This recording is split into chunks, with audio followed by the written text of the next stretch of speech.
మన శరీరంలో పనిచేసే నానో రోబోలు ఇప్పుడు పరిశోధనలో ఉన్నాయి. ఇది నానో మెడిసిన్ అనే కొత్త విభాగం. నానో స్కేల్ అంటే బిలియన్లో ఒక భాగం పరిమాణం, ఎర్ర రక్త కణం కన్నా కూడా చిన్నది.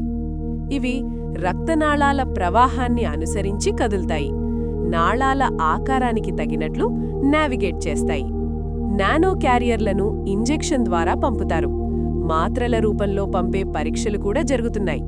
కెమికల్ సెన్సార్లు ట్యూమర్ మార్కర్లను గుర్తిస్తాయి, పీహెచ్ మార్పులను కూడా చదువుతాయి.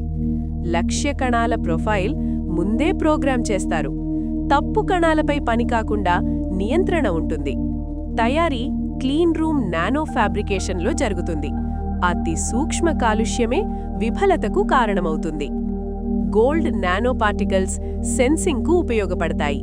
కార్బన్ నానో ట్యూబ్స్ ఫ్రేమ్కు బలమిస్తాయి. DNA ఒరిగామితో స్వయం సమీకరణ నిర్మాణం చేస్తారు. ఇది మైక్రో అసెంబ్లీని సులభతరం చేస్తుంది. సాధారణ మోటార్లు ఈ స్కేల్లో పనిచేయవు.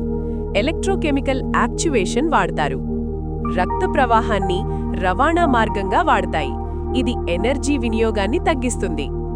బయట మ్యాగ్నెటిక్ ఫీల్డ్తో దిశ నియంత్రణ, వైద్యులు రిమోట్గా మార్గనిర్దేశం చేస్తారు.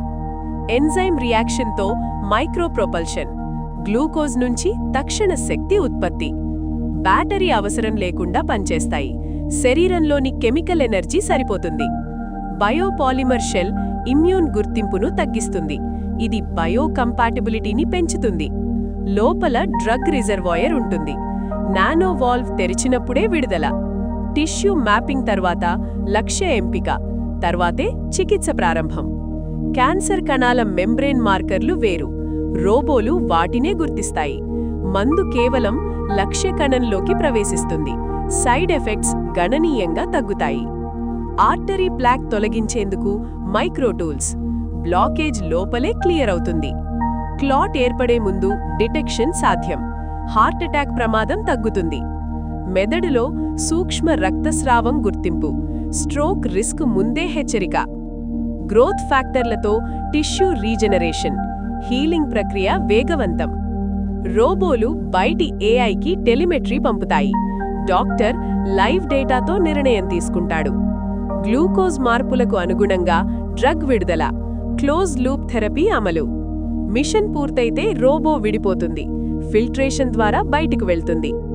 బయోడిగ్రేడబుల్ పాలిమర్స్ శరీరంలో కరుగుతాయి. టాక్సిసిటీ ప్రమాదం తగ్గుతుంది. ప్యాసివ్ కోటింగ్ ఇమ్యూన్ అటాక్ను తగ్గిస్తుంది. ప్రోటీన్ అబ్జార్ప్షన్ నియంత్రణ ఉంటుంది.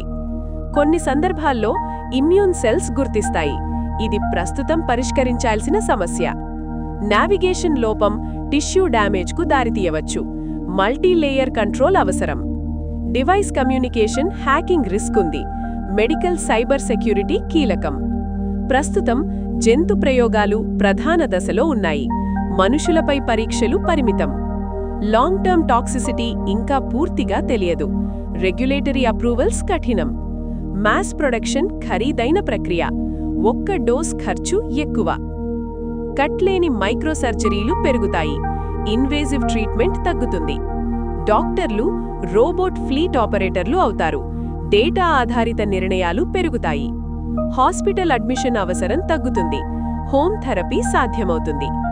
క్రానిక్ డిసీజెస్ నిరంతర మానిటరింగ్, డోజింగ్ ఆటోమేషన్ జరుగుతుంది.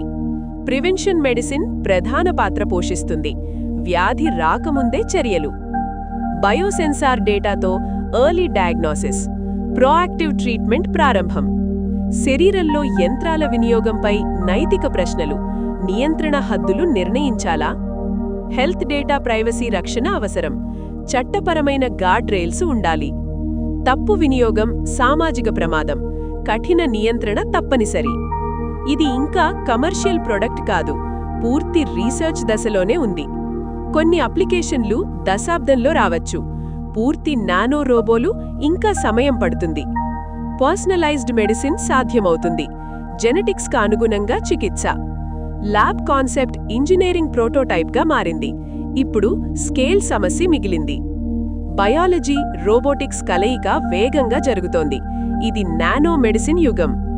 చికిత్స రియాక్టివ్ నుంచి ప్రివెంటివ్ అవుతుంది. హెల్త్ కేర్ మోడల్ మారుతుంది.